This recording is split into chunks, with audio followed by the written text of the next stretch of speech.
좋으신 우리 주님의 은혜가 오늘 이 아침 우리 모두 함께 하시기를 바랍니다. 오늘 우리가 함께 보실 하나님 말씀은 시편 85편의 말씀입니다. 시편 85편은 어제 우리가 함께 살펴봤던 84편과 같이 고라 자손의 시입니다. 이 시편 85편의 시는 크게 세 부분으로 나눌 수 있습니다. 첫 번째는 1절에서 3절까지인데 하나님의 은혜에 대한 그런 찬양이고, 또 두 번째는 4절부터 7절까지인데 하나님의 은혜를 간구하는 기도입니다. 첫 번째와 두 번째 부분의 차이점은, 첫 번째는 하나님의 구원을 이루셨던 과거를 회상하며 그 은혜에 감사 찬양하는 것이고, 또 두 번째는 현재의 시제로 하나님께서 진노를 거두시고 구원을 요청하는 기도인데, 과거에 베푸셨던 은혜를 현재에도 베풀어 달라며 하나님께 요구하는 기도입니다. 현재 우리는 어떻습니까?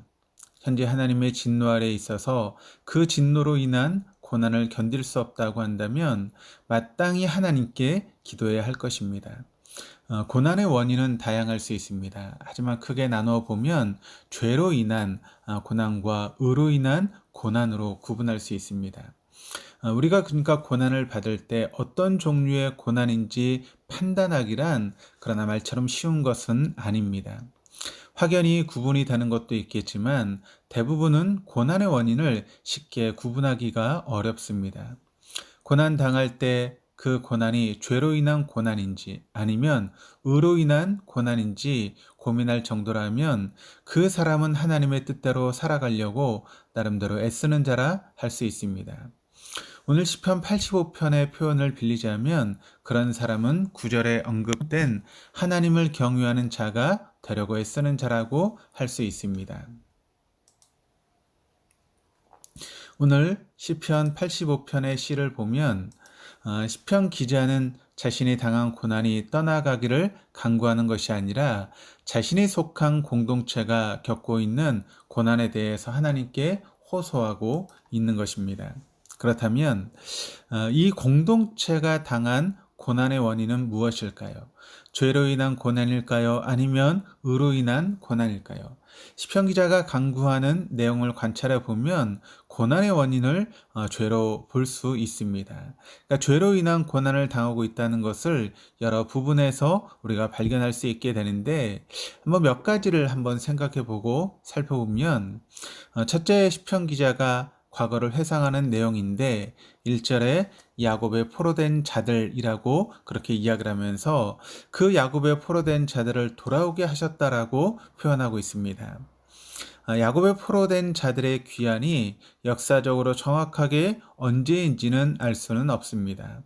포로된 자들이 주님께서 허락하신 땅으로 돌아온 이유는 2절의 표현대로 하나님께서 주의 백성의 죄악을 사하셨기 때문입니다. 이는 백성들이 죄로 인해 포로 생활을 했으며 하나님의 은혜로 인해서 귀환했음을 알 수 있습니다. 2절 3절 말씀을 보시면 하나님께서 백성들의 죄악을 덮으시고 또 사하셨고 분노를 돌이키셨다라고 이야기를 하고 있고, 또 1절에 그것이 하나님의 은혜였음을 이야기를 하고 있습니다. 둘째는 8절의 내용으로 추론할 수 있는데 8절에 이렇게 기록을 합니다. 내가 하나님 여호와께서 하실 말씀을 들으리니 무릇 그의 백성 그의 성도에게 화평을 말씀하실 것이라. 그들이 다시 어리석은 대로 돌아가지 말지로다. 시편 기자가 내가라고 표현하고 있습니다. 그러니까 내가 먼저 하나님께서 하실 말씀을 듣고자 합니다. 그 말씀은 곧 하나님의 백성과 성도들에게 전할 화평의 말씀입니다. 말씀을 전하는 이유가 8절 하반절에 백성들이 어리석은 대로 돌아가지 않도록 하기 위함입니다. 그러니까 8절 말씀을 통해서 추론할 수 있는 것은 백성들이 말씀을 떠나 살았기에 어리석은 대로 갔었다는 것입니다. 어리석은 대로 갔다라고 하는 것은 그 범죄를 의미합니다. 말씀을 경청하고 또 말씀을 마음에 품고 살아가는 자는 어리석은 대로 가지 않습니다.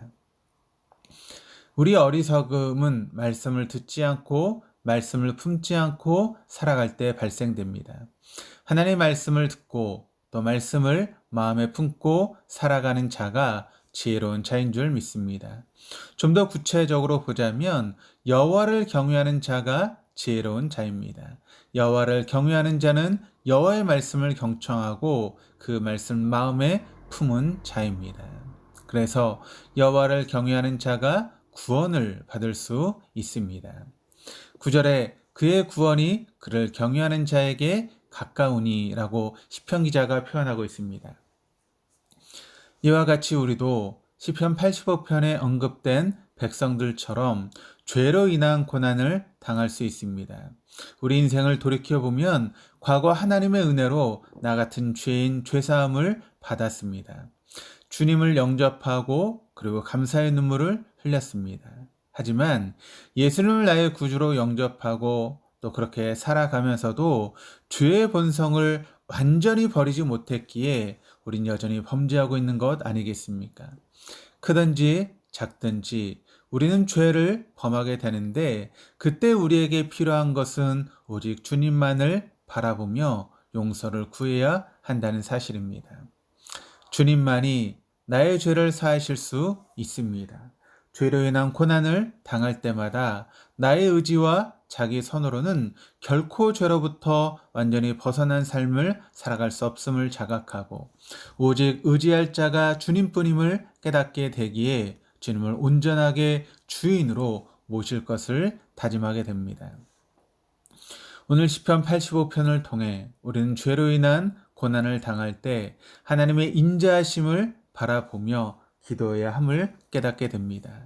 기도를 하되 단지 이 고난으로부터 벗어나게 하옵소서라고 기도하는 것보다 오늘 시편 85편의 시편 기자의 기도처럼 과거 나에게 은혜를 베푸셨던 하나님께 현재에도 지금 내 삶 가운데도 은혜를 다시 베풀어 달라고 기도하는 그런 기도가 되어야 될 줄 믿습니다. 시편 8편의 기도는 하나님의 신실하심을 믿고 하는 기도입니다. 시편 기자는 비록 자신의 죄는 아니지만 공동체의 죄를 자신의 것으로 동일시하면서 기도하고 있습니다. 시편 기자의 기도는 과거에도 인자하셨던 하나님께서 오늘도 변함없이 인자하실 것임을 믿고 하는 기도입니다. 하나님의 신실하심을 말할 수 있는 것은 하나님의 인자하심에 대한 확신에서 나오는 고백입니다. 1절 말씀 이렇게 기록을 합니다. 여호와여 주께서 주의 땅에 은혜를 베푸사 야곱의 포로된 자들이 돌아오게 하셨으며 시편 기자의 고백은 죽을 수밖에 없는 죄인들을 구원하셨던 하나님께서 현재의 죄로 인한 고난을 당하는 이 공동체를 보시고 인자하심을 베풀어 주옵소서라고 기도하는 것입니다. 그래서 시편 기자는 7절처럼 간구하는 것입니다. 7절 말씀 여호와여 주의 인자하심을 우리에게 보이시며 주의 구원을 우리에게 주소서. 오직 구원의 하나님께로만 오기에 죄를 범한 인간은 선택의 여지가 없습니다. 오직 하나님께 죄사함을 간구해야 하며 구원을 간구해야 합니다. 우리 역시 어떤 어려움을 당한다 할지라도 또 어려움 가운데 있다 할지라도 나의 어려움을 해결해 주실 분은 오직 하나님 한 분이심을 잊지 않으시기를 소원합니다. 하나님의 구원의 손길이 움직이실 때 하나님께 사람을 움직이시고 또 환경을 움직이셔서 내가 처해 있는 장소가 변하여 그곳에 은혜가 임하게 될 것이며 그곳이 인애와 진리가 같이 만나고 의와 화평이 서로 입맞추는 은총을 누리게 될 것입니다. 그리고 진리와 의가 하늘과 땅에 충만하는 은총도 누리게 될 것이며 좋은 것을 주실 것이며 땅이 산물을 내듯 풍성함도 주실 것입니다. 오늘 이 시간 시편 85편처럼 기도하는 자들에게 하나님으로부터 온 구원의 은총, 고난에서 벗어남, 환경의 변화, 그리고 풍성함의 은총이 임할 수 있기를 주님의 이름으로 축원합니다. 기도하시겠습니다. 인자하신 하나님 아버지, 죄를 사하여 주신 은혜를 베풀어 주심을 감사드립니다.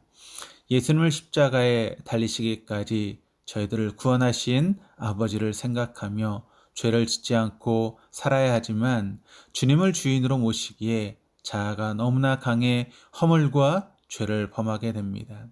우리를 불쌍히 여겨 주옵시고 비록 범죄하여 고난을 당한다 할지라도 문제를 해결해 주시고 구원해 주실 분은 오직 아버지 한 분이심을 잊지 않게 하여 주옵소서. 그리하여 신실하신 하나님 아버지만 바라보는 우리 모두가 되게 하여 주옵소서. 감사드리며 예수 그리스도 이름으로 기도드립니다. 아멘.